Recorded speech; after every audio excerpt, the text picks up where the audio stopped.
I'm sure most of you are familiar with the two branches of yoga, Hatha Yoga and Raj Yoga, right? Hatha Yoga has 7 parts and Raj Yoga has 8 parts. That's why Raj Yoga is called Ashtanga Yoga also. Asht means 8. Hatha Yoga has 7 parts. Okay, these are 2 branches. They complement each other. If you say, no, I'm going to do only Hatha Yoga, not Raj Yoga, your personality is half developed or partially developed. And the other way around, the same thing. If you say, no, I am a Raj Yogi, I don't believe in Hatha Yoga, your body will become weak and give up before its time. So both branches are equally important and they complement each other. So the very first step in the Hatha Yoga is Shatkaram, purification.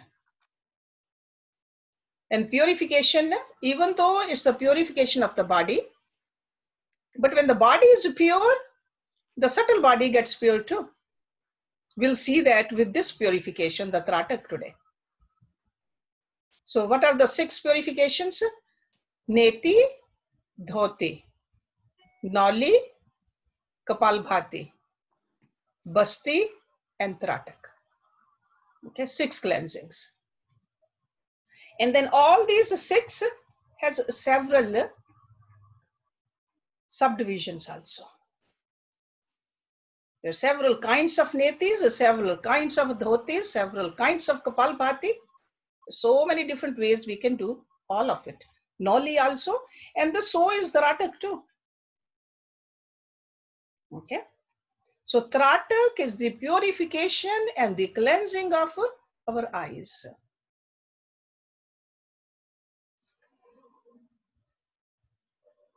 I have taken this verse from this scripture which is called Gherand Sanhita.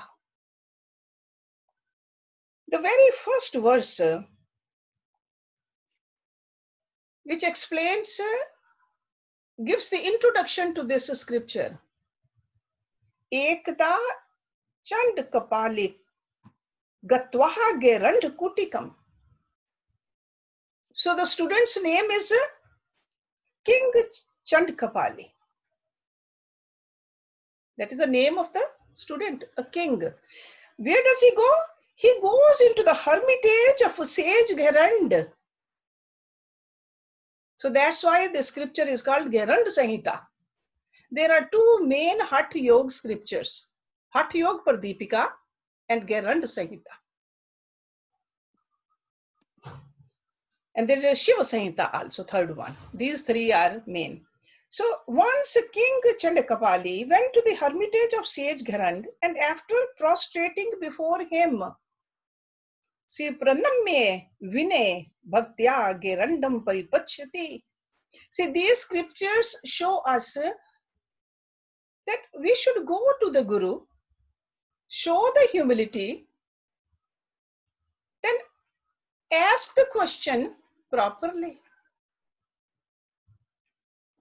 After prostrating before him with the due humility and devotion, asked him a question. And what was his question? He said, "Oh Yogeshwar, Prabhu," he called him Prabhu.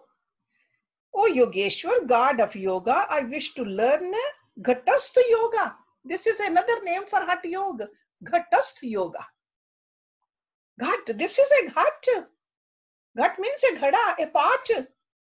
We need to make it strong, just like a regular pot, earthen pot. What do? They make it and then they burn it. The same thing, this body also, with the yogic exercises, with pranayams, with purifications, we need to create the heat in it so that it is strong. It does not wilt before its time. So he says, "Oh Yogeshwar, God of yoga, I wish to learn Ghatastha yoga, which is a means to self-realization. It is not just making the body so beautiful, so strong, I want to just only brag about it." He says, means to self-realization, even Hatha Yoga. "Oh Yogeshwar, oh Lord, kindly tell me about this." So this is how the scripture starts.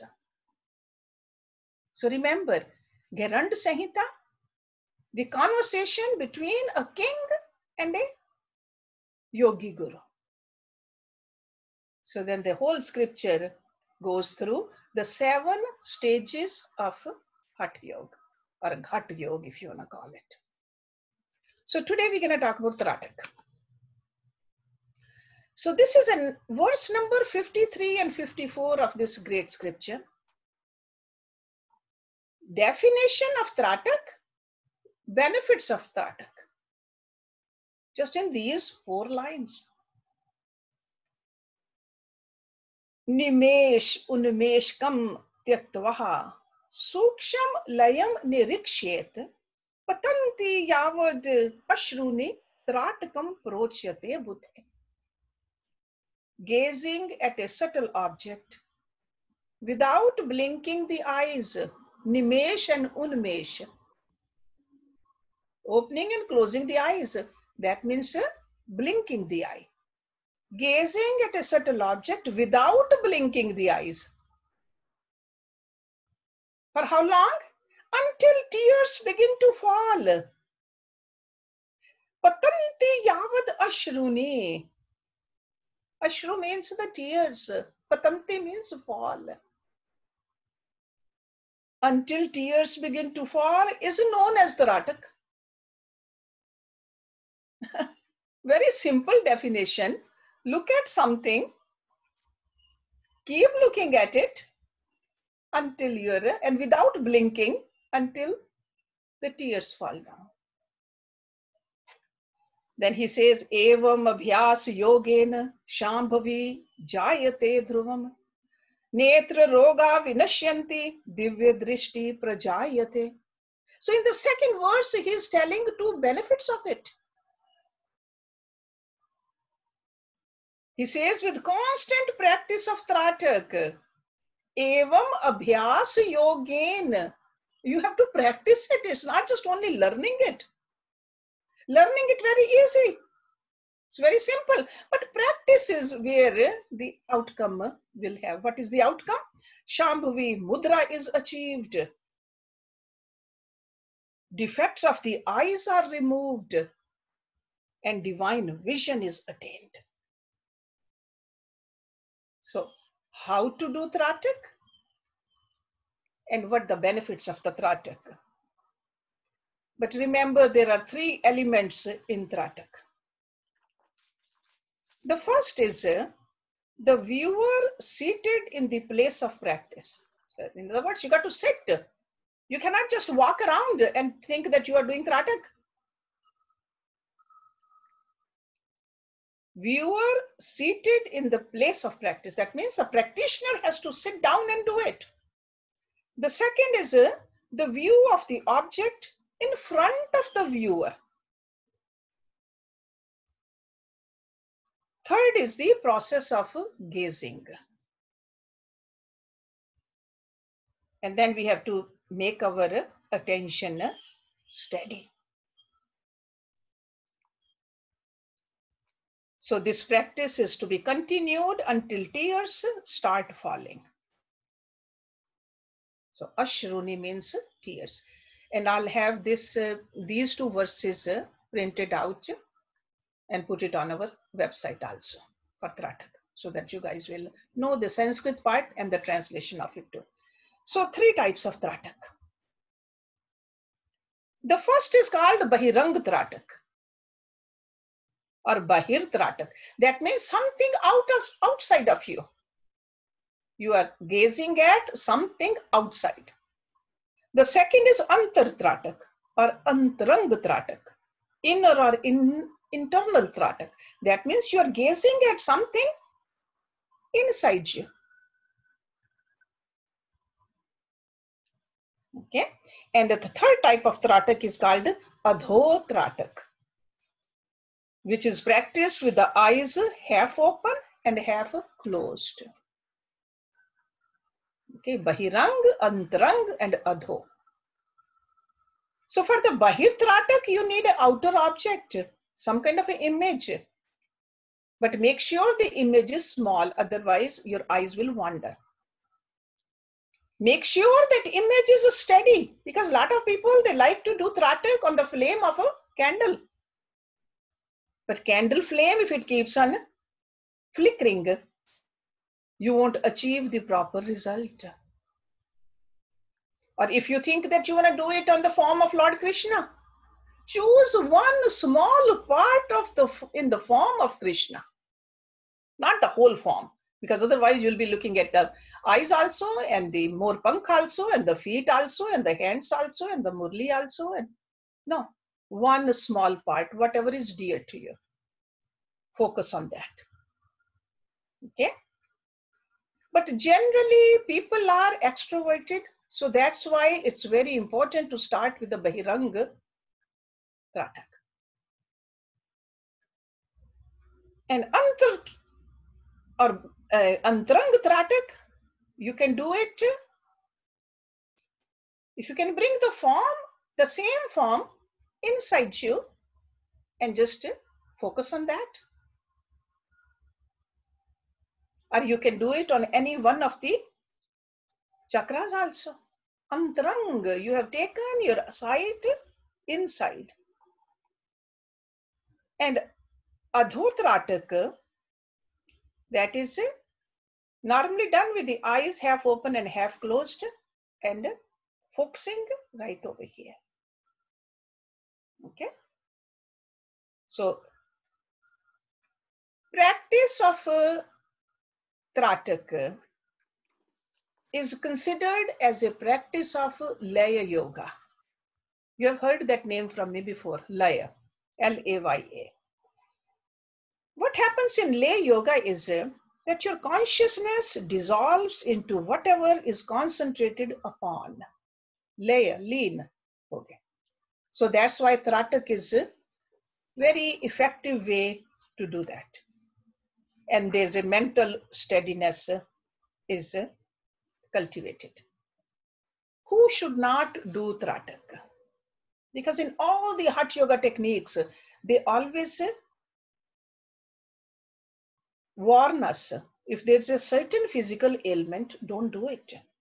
People with glaucoma should not practice Tratak. Tratak practice should never be done on the sun. They clearly say that. Because if you are doing a Bahirang Tratak and you say sun is so beautiful, I'm going to just keep staring at the sun, you'll have a problem. Let me give you some of the benefits of this Tratak. He says, Netra Rog Vinashyati. So Tratak removes the defects of the eyes. This is a physical benefit. Second is a Divya Drishti Prajayate. Divine vision is created. That's a divine benefit. Third is a Shambhavi Jayate Dhruvam. This is a spiritual benefit. Shambhavi. So, help at the physical level, help at the divine level, and help at the spiritual level also. When the chit becomes one-pointed, the pineal gland is energized and higher state is achieved. Tratak is a very simple way to increase your memory also. It is very helpful for people who are suffering from insomnia also. People who cannot sleep. Or anybody who has a nervous tension. If they practice Tratak regularly, their nervous system becomes stronger. Tratak builds self-confidence. Because your mind is in your control. Mind becomes thoughtless because you are supposed to look at only at a very small point, whether it's outside or whether it's inside. Lot of mental disorders, they get removed. Freedom from emotional ailments is attained. This practice increases awareness and calms us down.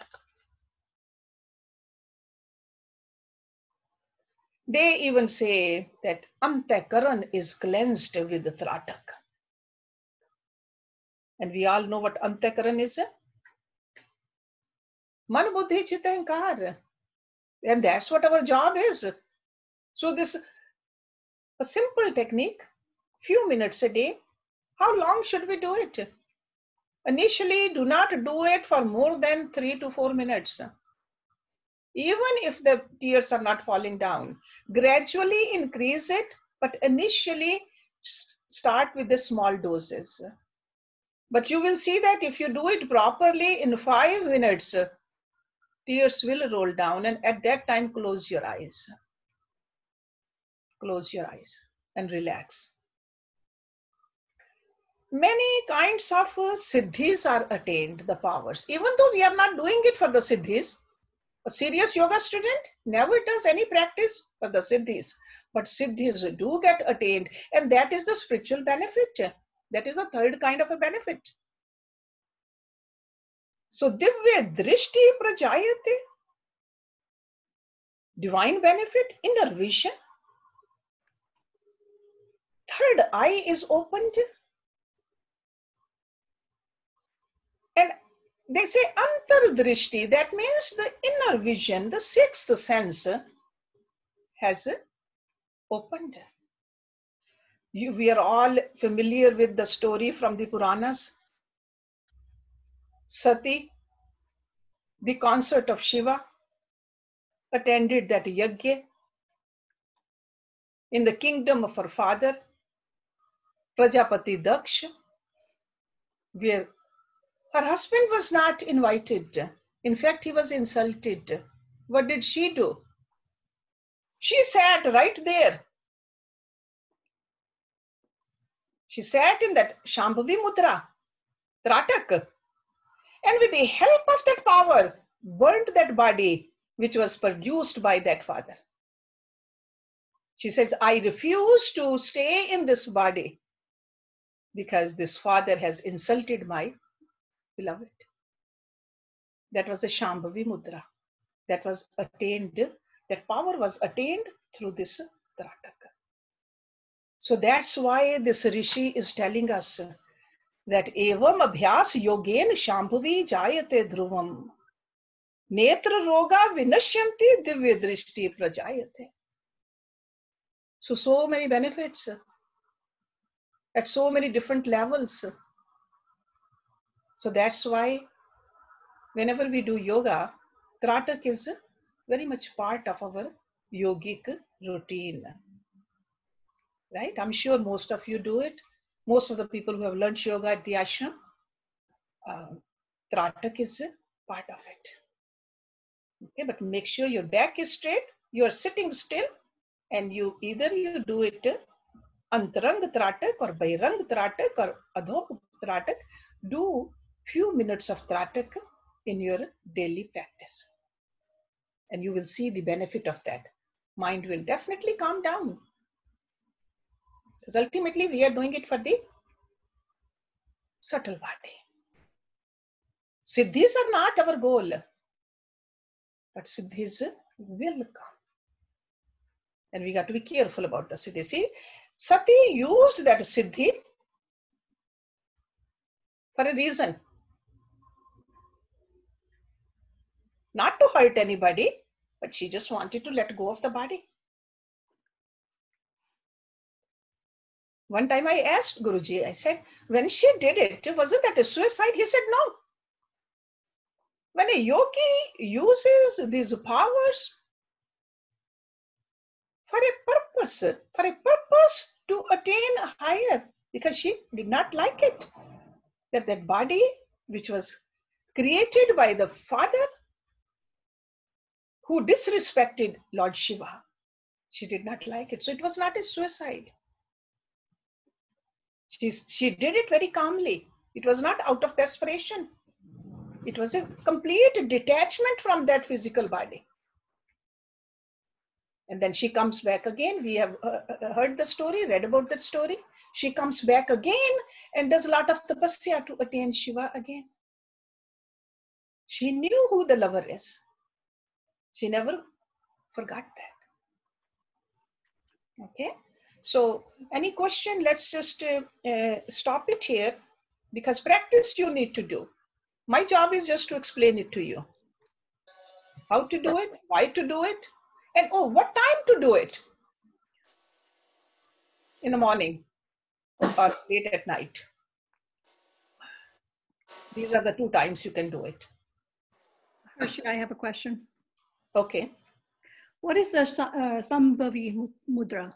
Shambhavi, this is a Shambhavi Mudra. When we talk about the mudras, I'll explain the Shambhavi Mudra is when the eyes are half open and half closed. Okay. That's called a Shambhavi Mudra.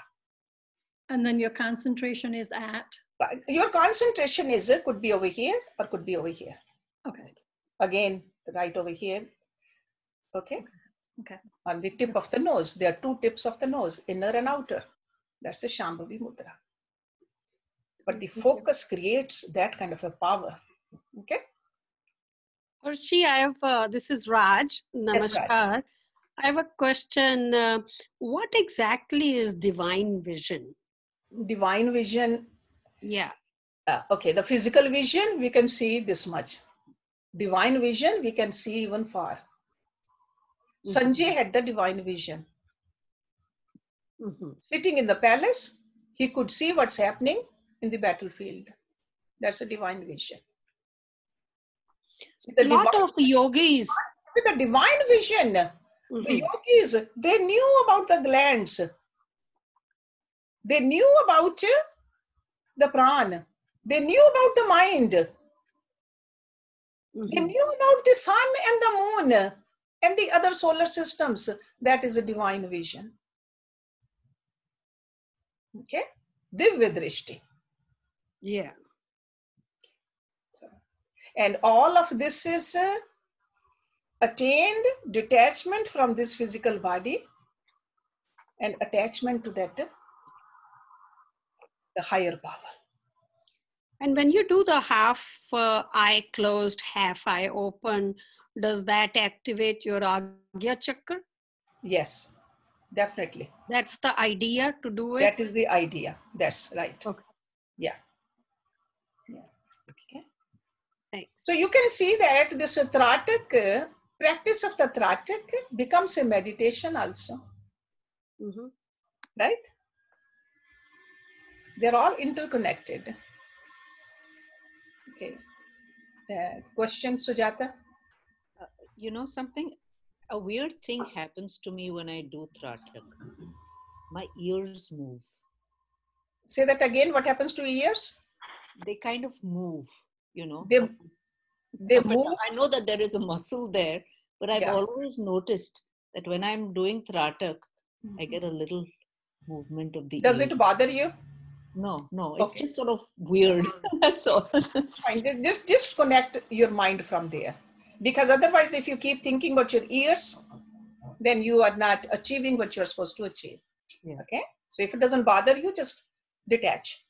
Okay? I have a question. Sure. Out of all these 3 types, the Bharang and Antrarang and the Adhav, which is the best out of these 3, or it doesn't matter? Actually, it doesn't matter, but start with the Bahirang. Bahirang? Yeah, start with the Bahirang first. Okay? Yeah. We should always start the simplest one first, and then you will see that eventually, if you have done Bahirang Tratak for some time, it will happen automatically, spontaneously, you will be moved towards the Antaranga. Okay. And what is the maximum time we can do? Because you said start with 1 or 2 minutes maximum. Yeah, to me, I think no more than 10 minutes, I would say, in one sitting, because you don't want to put that kind of a pressure. 10 minutes is the max you want to do. But in 5 minutes, if you're doing it properly, 5 minutes without blinking, because see, you're not blinking. So you don't want to keep on going like this for a long time, right? So. Because I was thinking, if you are doing the Antarang, that is like But there's going no, inside, yeah, inside but your when eyes you are, but your yeah, eyes are still open. yeah, your Your eyes are, eyes are, yeah, your eyes are still open. yeah. Your eyes are still open and you are just, your attention is inward.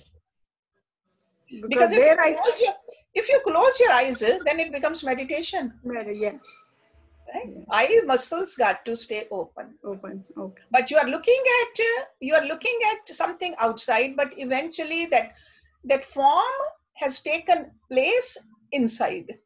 Okay. So, but I would say start with the Bahirang and move from there. Okay. Start practicing that. Hershji, I have a question, Usha. Yes, Usha. So you said glaucoma patients should not do it. No. Like I have glaucoma, but when I do the Bahirang really far point, that really helps me because my tears come out and the pressure is relieved from my eyes. Okay, so far But is when okay. I Normally the scripture says that the close, because Tratak is really for close. But if it's helping you, see, everybody is different too. They just give the precautions in general, right? Okay. Okay, so if it's helping you, just watch. And I'm sure you're taking a medicine also for your glaucoma. I have eye drops, yeah. Eye drops. So because of that also, it's helping you too. Okay, so just keep doing far away. Just never do too close.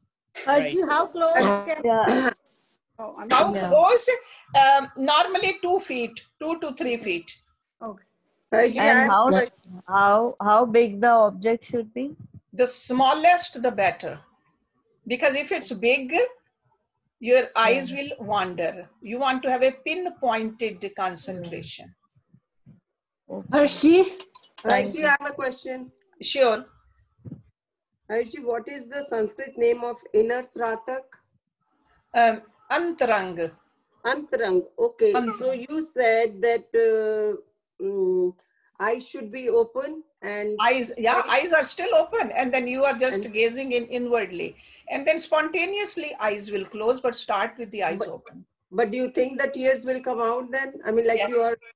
Yes. Tears will come down. Yes, definitely. Tears will come because of the eyes are open. But the minute you close your eyes, then tears won't.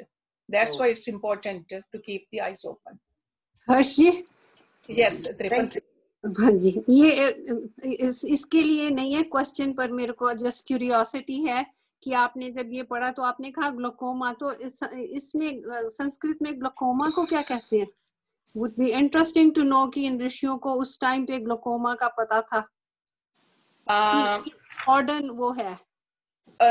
It just, they call it a netra dosh only. नेत्र दोष. अच्छा. Yeah. Hershji, Manju. Yes, Manju. Namaste. So I just want to see your face when the eyes, are you like kind of widening, like raising your eyebrows, like really popping your eyes? No, I'm not popping my eyes. See, first of all, that your focal point has to be at the same height as your eyes are. And then you just keep your eyes open and keep looking at it. My eyes stay like this. Okay. So we are not like... Normally, and don't do it with if you are wearing glasses, like most of us do these days, don't do it with the glasses on. Without glasses. And what I practice on is the toenails of my Guruji. See, that's why I have the picture of the feet of my Guruji in my at a height. I just keep it at the height of that. At the eye level. Okay. At the eye level. Okay, I just raise it up with a book, or my inside my temple is at that height where I sit on the floor, and my eyes just right away go towards the toes of my Guruji. And then what happens is, effect of that is, otherwise too, all day long, I can visualize the feet of my Guru. That brings humility also. That brings surrender also. That brings love also in our personality. Right?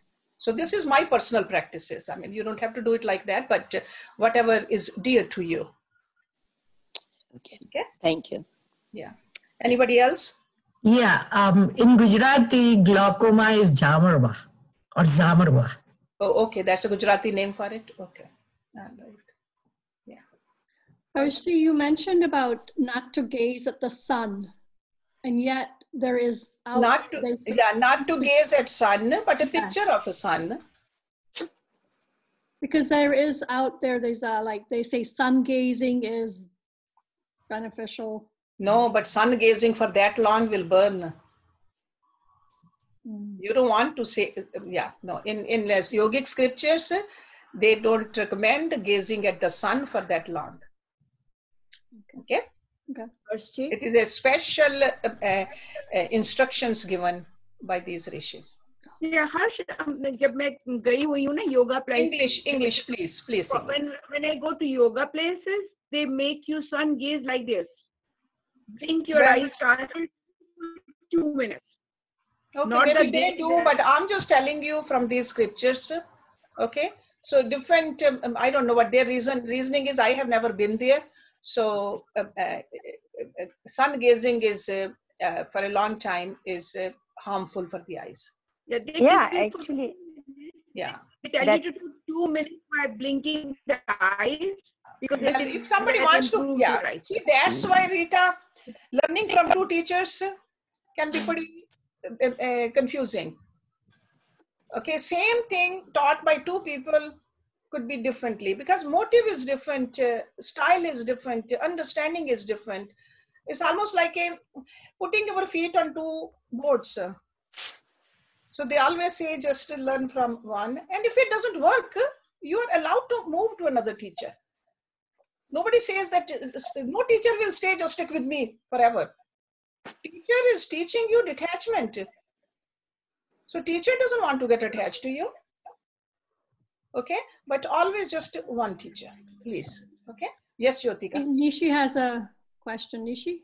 Yes, Hershey, in yoga, you taught us just the Tratak, which is the half open eyes and to gaze at the tip of the nose. Yeah. Now, is that the one you want us to practice, or are you going to demonstrate anything? You can do that if you want to, yeah, because in my classes, I used to teach that. So that is like a prelude to the Shambhavi Mudra. And what? Okay, then when I told you, just keep your back straight and then just with your eyes half open, look at the tip of your nose over here or over here. And that is a Tratak, definitely. Because in our group classes, I couldn't give everybody a focal point. Because there are 10, 15 people. How can I give you a focal point 2-3 feet away? So I said, just focus over here. Okay. So you can do that if you want to, or you can just at your home when you do it, just have a focal point in front of you at the height of your eyes and then sit still and keep looking at it until tears roll down. Okay. So just practice it. That you're going to practice by yourself. Right. So okay. that you're recommending that one then? I'm recommending that. Yeah, I'm recommending the first away from you. Okay. That's what I'm recommending. And then the second one is inside you. Yeah, then inside you, or you can do this one, Shambhavi one, if you want to. So idea is to make your mind still, keep your body motionless. Okay. And then have the benefit of that cleansing of your eyes also. Okay. And after you do it, you are supposed to close your eyes, rub your palms, if you remember that from the classes, and put that warmth on your eyes like this. So when you put that warmth, it just soothes those eye muscles which have been strained with this practice. Okay. Okay. Just make sure you do that part also. Thank you. Just like any vigorous exercise after that we do Shavasana. Right? Okay. Because yoga doesn't mean to tire yourself. In yoga, we should never get, after yoga class, if you're sweating and if you're breathless, you did a gym exercise, not yoga. After doing yoga, you should feel light. You should feel buoyant. You should feel full of energy. You should be able to go out and do some selfless service. Okay.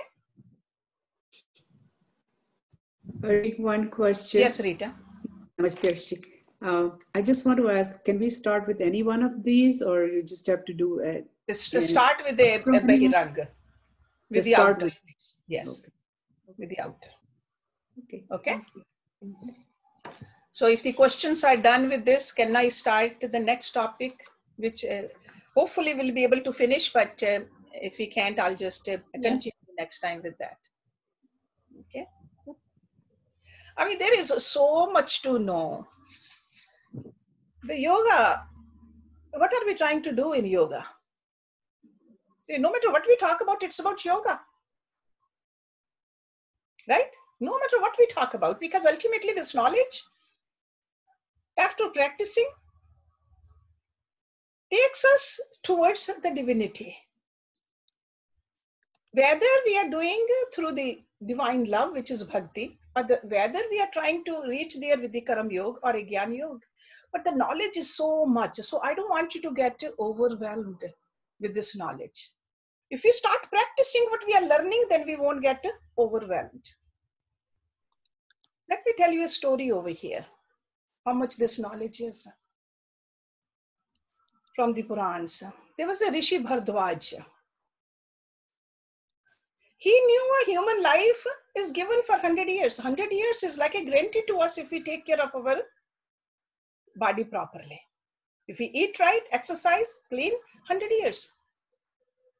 Rishi Bhardwaj in Satyug. He started learning the Vedas. Then he realized there is so much in the Vedas. 100 years of life is not enough. He prayed to God. God appeared. God said, what do you want? He said, 100 years is not enough for me to study all this. Give me another 100 years. God gave another 100 years to him. Towards the end of another 100 years, he still felt that he hasn't achieved. Again, he prayed to God. God came again. This kept happening 5 times.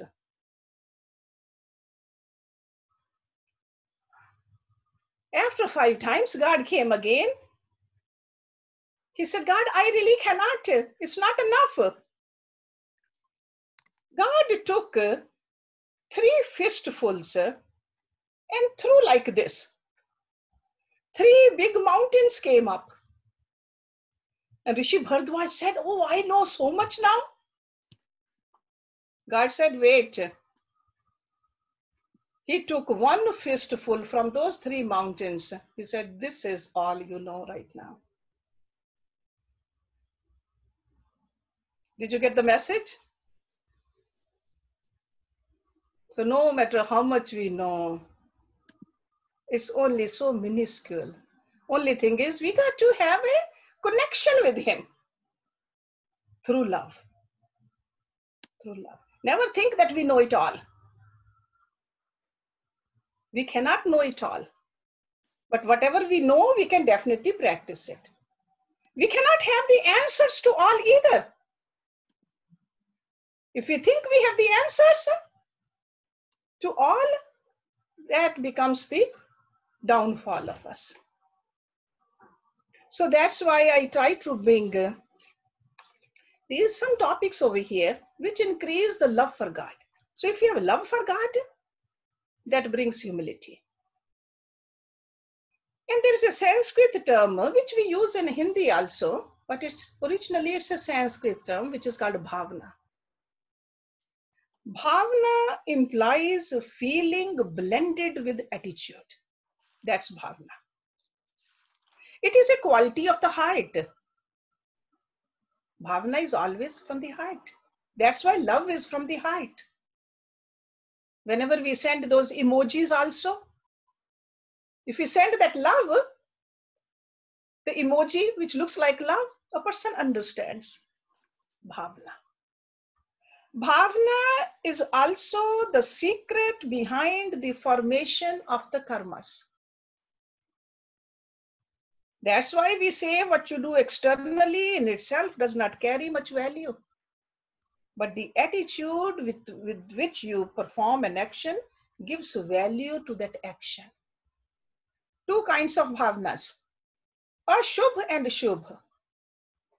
Auspicious, ashubh is unauspicious, and shubh is auspicious. Let me tell you, rajasic and tamasic attitudes are a shubh bhavna. Satvik is a shubh bhavna. That's why as a student, as a devotee, we need to keep on cultivating satvikta in us. Bhavna is also said the feeling arising from our unconscious impressions. There are a lot of impressions in us. And who created those impressions? We did. Some knowingly, some unknowingly. So if negative impressions dominate your unconscious, your feeling will be cramped. The mind dominated by a negative impressions always sees a negative in others.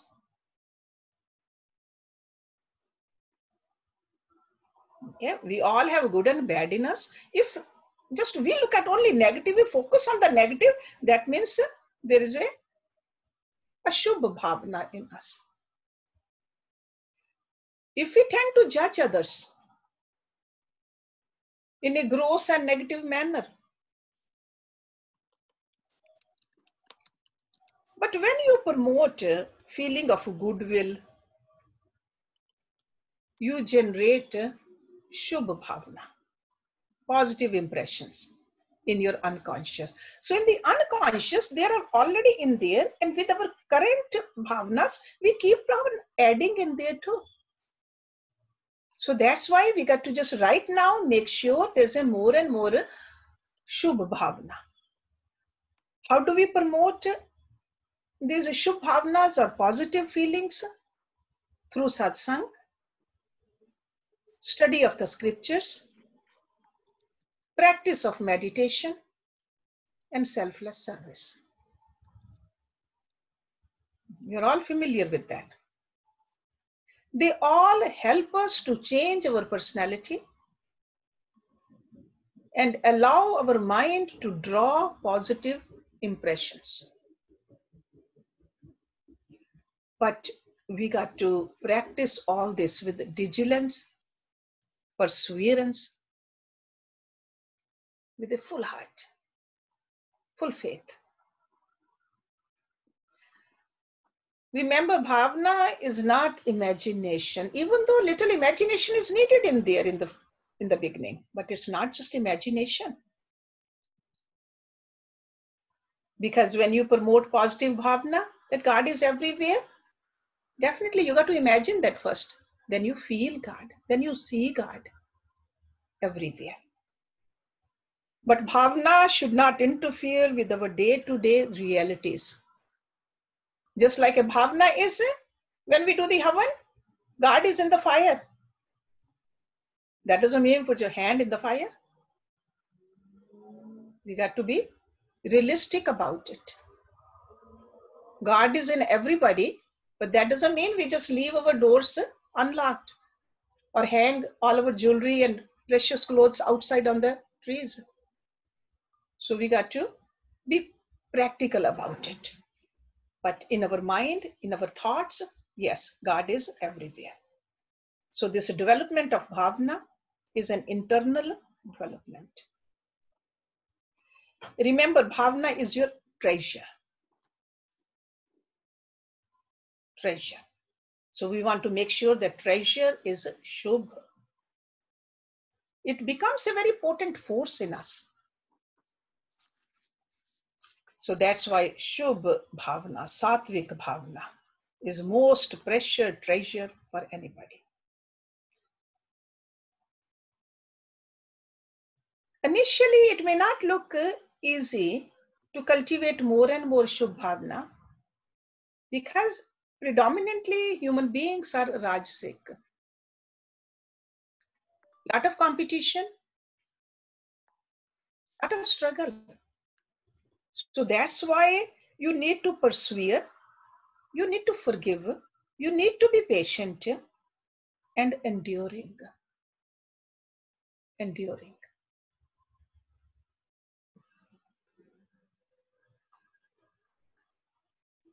We will always see people around us. See, we are told not to judge, but they will judge us. That's why we have to develop an understanding that God abides in them also. No matter how they are behaving, still God abides in them. It is due to our own karmas that certain people become responsible for causing agitation in our personality. Accept that. It's our own karmas. Once we accept it, it becomes easier. Because otherwise, if hatred overpowers our personality, we have failed as a human being. Because that's a tamasic.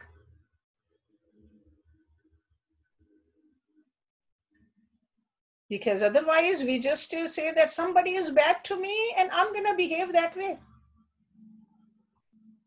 But sattvic life is, even if somebody behaves incorrectly, we still behave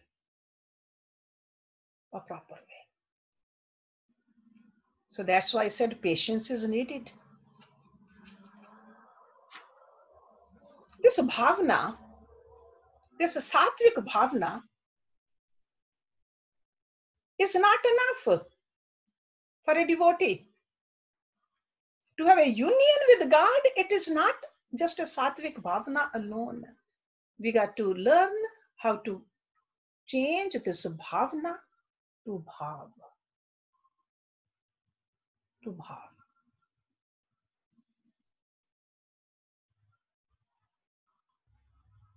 It's already 11:20.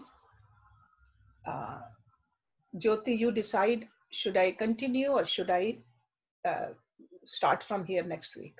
I think we can continue. Okay. I mean, sorry.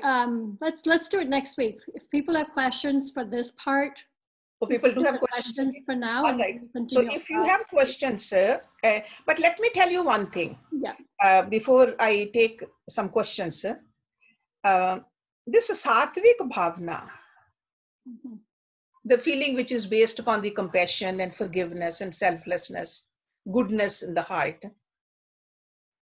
when it becomes concentrated, concentration is there. So it's just not just a very superficial, but concentration is there, only then it becomes bhav.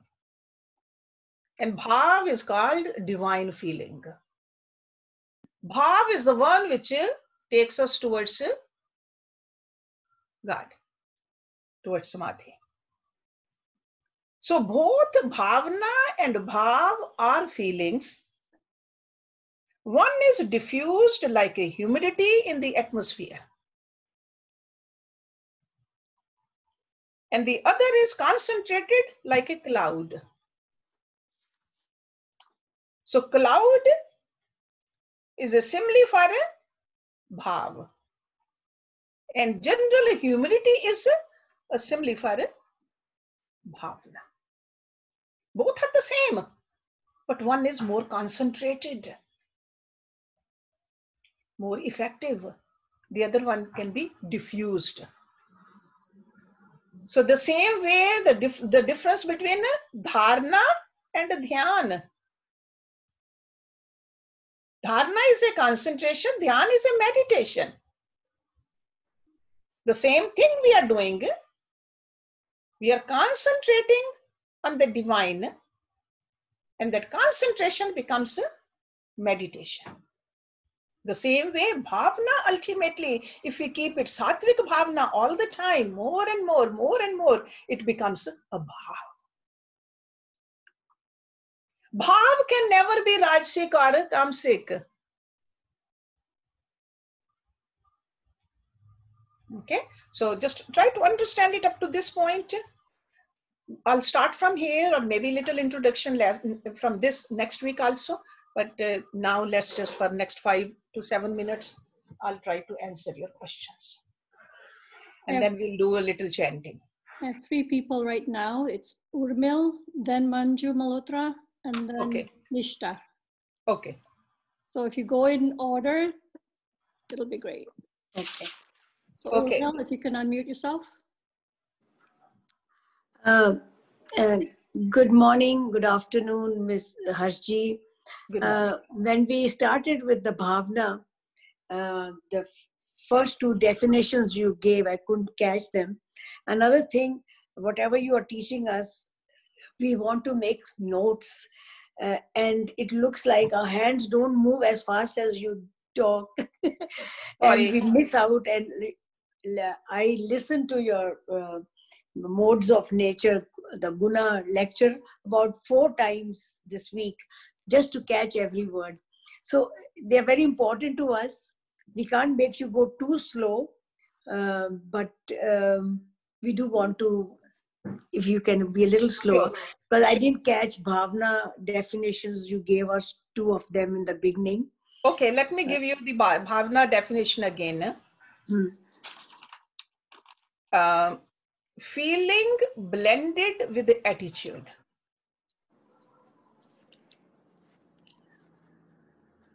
That's what it implies. Okay, Bhavna. Okay, and Bhavna is a factor leading to spiritual evolution. So that's how important it is. And Bhavna is also a secret behind the formation of karmas.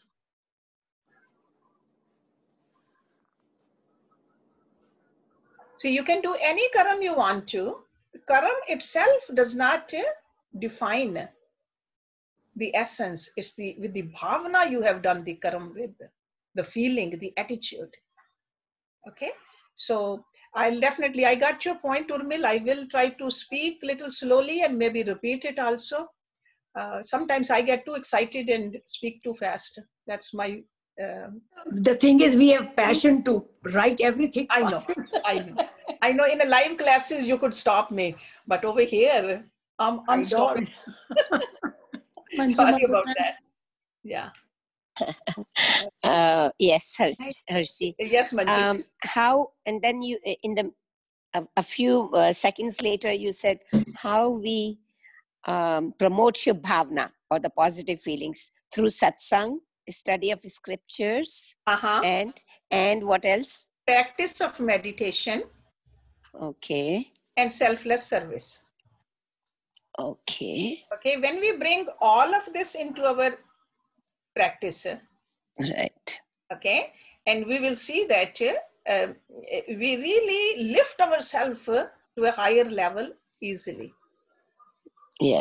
So not just one thing alone, because sometimes people say satsang.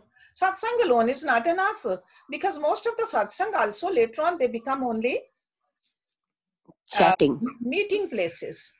Yeah. You got to do the study scriptures. Any satsang where the studies are not done from the scriptures, it doesn't take us to that level where we need to, where these rishis are telling us to go. And then we got to meditate also. If you do meditation alone but no knowledge, that doesn't work either. And then ultimately selfless service too. Yes. We do the selfless service, only then we can see whether whatever we are studying, whatever we are learning, whatever we are meditating, has it taken roots in our personality or not? Without selfless service, we won't see it. We can imagine that we are godly. Can we really bend down and help somebody who needs it without feeling arrogant about it, that I have done it? See, that bhavna is that arrogance in us sometimes. We got to get rid of it. If arrogance comes, that's a shubha bhavna. Yeah. We got to make sure that there's a more and more shubha bhavna. That's why I said at the level of the bhavna, it could be shubha or it could be ashubha. But when you have reached with the help of the shubha bhavna, made it into bhav, then it's then you have achieved a higher level. Okay, so make sense? Nishta has Thank you. Yes, Nishta. Good morning, everyone. You know, I've only been with you for a short time, but you've gone over so many different subjects. So my question is, and today, of course, you went over Tratak. My question is, if you have a limited amount of time, how do you determine what to focus on a daily basis? Is it something you would daily basis, or is it something I 10% of our time? Anji? If you are serious student, serious about moving upward, 10% of your time should be devoted to something like this. And out of that 10%, you can take care of the body, exercise, take care of your intellect, study the scripture, and take care of the devotional part where you do the prayer also. And selfless service you can do maybe once a week. It all depends the stage in life you are in. Okay, so but 10% of the time, our scriptures, they say we should be devoting towards it no matter who we are. It's not all day long, 10% of your time. Jyoti. But even, just 1 second, Jyoti. Even if it is 10%, I mean, do you focus on the breathing? Do you focus on the eyes? I mean, how do you determine? Okay, out of 10%, see 10% is like a roughly 2.5 hours, right? So out of even if it's not, you don't want to do it, your lifestyle doesn't let you do that, 2 hours suppose. So out of 2 hours, I would say 1 hour for your physical. So that is physical means your breathing also, exercise also, cleansing also. In 1 hour, you can do a lot. And then the other hour, you do the prayers and the meditation and the selfless service. So where do you get this time? You will see that more and more you do it diligently. You will need less sleep. You will be detached from the worldly things also. Because you'll see that these 2 hours, you are feeling more fulfilled. You are moving towards the higher purpose. It's not all day long, 2 hours. Or even if 2 hours is too much, I would say start with 1 hour a day, devoted to this. The physical body, to the mind, and to the heart. But every day, see, it's a daily routine, just like a daily we eat, daily we sleep. This has to be a daily practice. That's why even in the Tratak that Rishi said, abhyas, practice. So we got to make it a commitment to ourselves that I want to do it daily. Daily meditation, even if it's 5 minutes or 10 minutes. Daily yoga, even if it's a few asanas. Daily breathing exercises. You will see that if you make this a daily routine, you will understand it, you will see the fruits of it, and you will fall in love with it also. Okay, so making a commitment. Not hours and hours, it's just like some slice of your daily life. And personally, if you want to talk to me, Nishtha, I can, if you tell me what your day is like, then maybe call me, we can go over it. If you need some counseling or some help. Okay. Always. Yeah, I'm here. Thank you. I can set up a routine for you. Okay, thank you. Tripat has a question. Harsh ji? Yes, yes. मेरे 2 question, एक तो comment है, एक question है. एक question जो है, तो आपने कहा था भाव इज प्योरली लव. तो जो ये Tripat, you know, some people don't know Hindi, please English. Oh, sorry, Hanji. So you said कि bhav means total dedication, love, the sattvic feeling only. Yes. तो abhav का मतलब हुआ opposite of bhav. Abhav हुआ, yeah, that you feel lack. Abhav is lack. Achha, absence of bhav. Absence. Whenever we put in front of something, and bhav is all positive. Yes, bhav, you feel full. Yes. अच्छा, दूसरा comment है, आपने भारद्वाज की story सुनाई. अगर भारद्वाज तो already तत्व ज्ञानी थे, है ना, मतलब he had already reached that stage. That's why God could come and visit him. हाँ जी. So he was already Brahma. No, he was not already Brahm. He was still doing the tapasya, and sometimes these stories are more like telling us the message.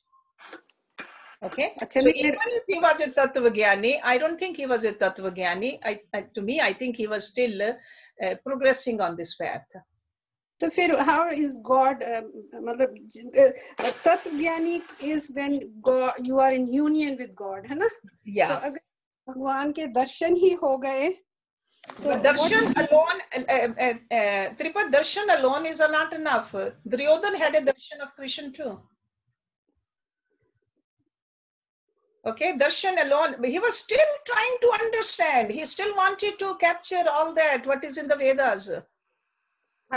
He wanted to understand it all. Okay, more people for darshan alone is not enough. So what stage would you call that where he is to that point? इतनी तपस्या करने के बाद अगर उसने 200 साल तपस्या की and he hasn't still reached, and he is all सात्विक और हमारे तो इतने तामसिक हैं. So there is a lack of hope here. That's why we got to intensify it more. Okay, yeah. All these stories are not. I don't tell you these stories to dishearten you guys. I tell these stories so that you know that, oh gosh, this knowledge is complete. There is so much. He hadn't he hadn't become like, he hadn't become जैसे Janak ji, he hadn't become like Janak. He hadn't become क्या उसको कहते हैं, alive, living, but with Jivan Mukta, yes. Yes. Jivan Mukta. Yeah, and these are all, you know, just remember that I'm not in the position where I can judge him. नहीं, judge की बात नहीं, मतलब मेरे क्या, because my next question relies on that if he was already Jivan Mukta, then he didn't need the knowledge, right? Because then he knows everything. Yeah. Because right? Yeah, but he wanted to know. He wanted. Sometimes we have these. Desire तो खत्म हो जानी चाहिए ना, जब when वो जो अष्टवाकर जी कहते हैं उसको जनक जी को कि when you reach there is no desire. Desire. But he had it. Yeah. So from there you can conclude that he did not reach there yet. Okay. He was still on the path.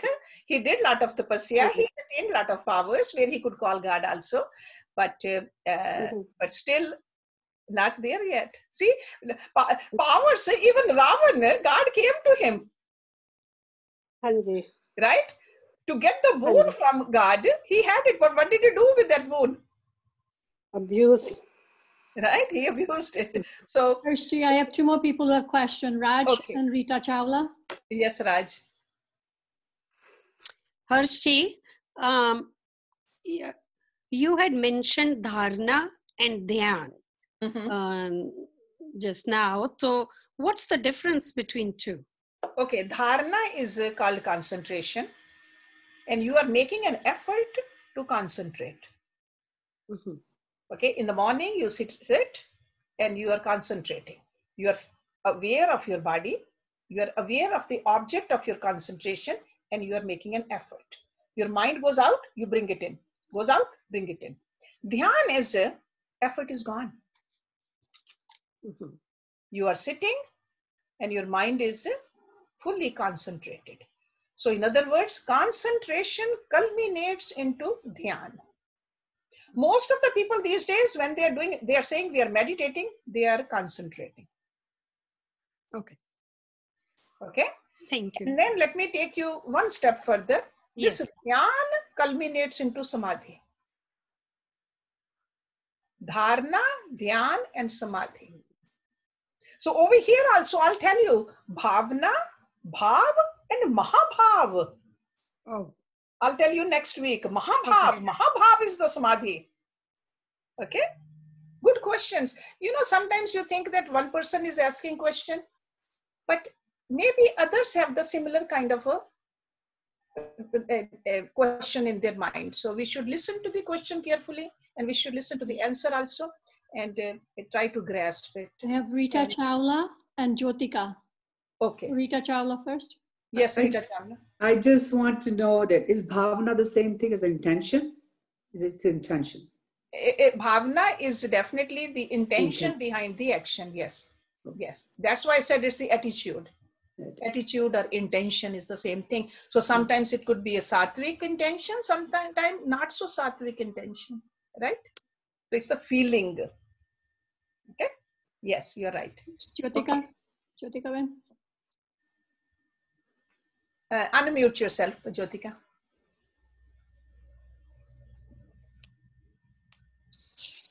I just wanted to, can you hear me now? Yes. Okay. You were talking about sun gazing, earlier topic. Mm-hmm. And I still remember my father-in-law in the morning, in his younger age, every morning he was sun gazing, and later in his old age, he totally lost his vision. Yes. Yes. So then it was said that because he was sun gazing a lot in the morning, every morning for at least half an hour, 40 minutes. Wow. So then it was diagnosed that you're right. Sometimes the effect, the negative effect of these things we see later on.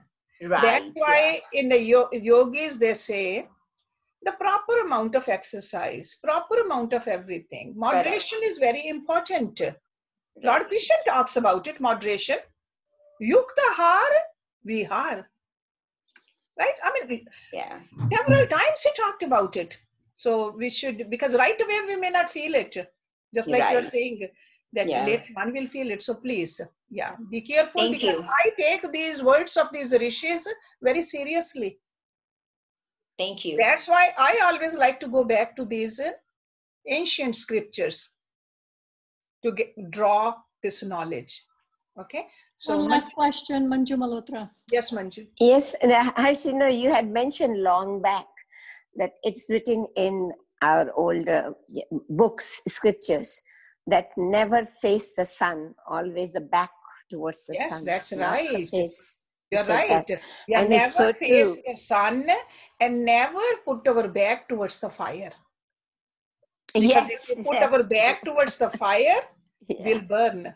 And if we face towards the sun, we will our eyes burn. The macular degeneration and retina. Yes, retina. Now they put the infants the sunglasses now. Yes. For all the UV rays, all those nowadays. Right. Even Important. infants. Yeah. It's so important. Yeah. The macula and retina. Exactly. Injury. And not much can be done once it's damaged. Exactly. Once it's damaged, it's damaged. You cannot reverse it. Okay. Right. Anybody else? Arti? You unmuted?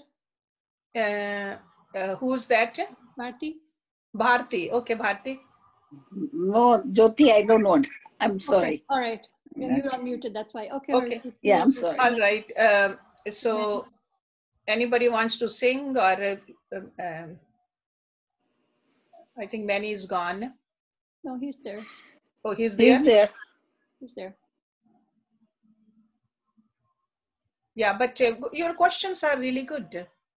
Definitely. Okay. Keep asking. But just like Jyoti said, we got to just one person at a time so that we can all understand it. Okay. Because these classes are important to all of us. Whatever we learn, then practice. Right. So, and next week I'll try to finish this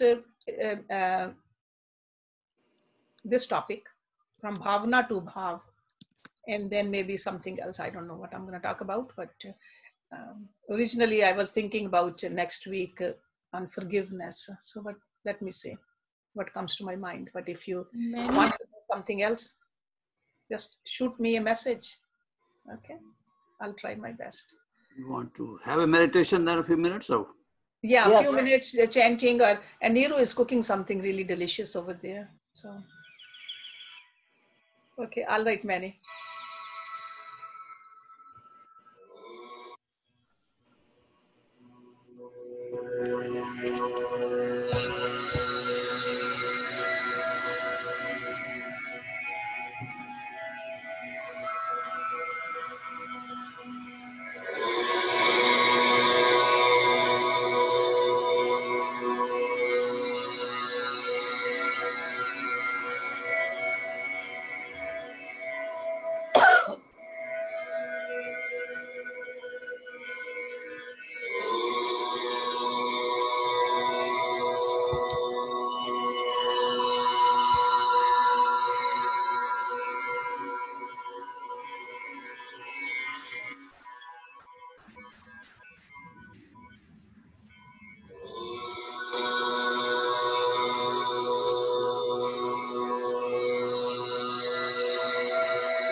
Thank you very much.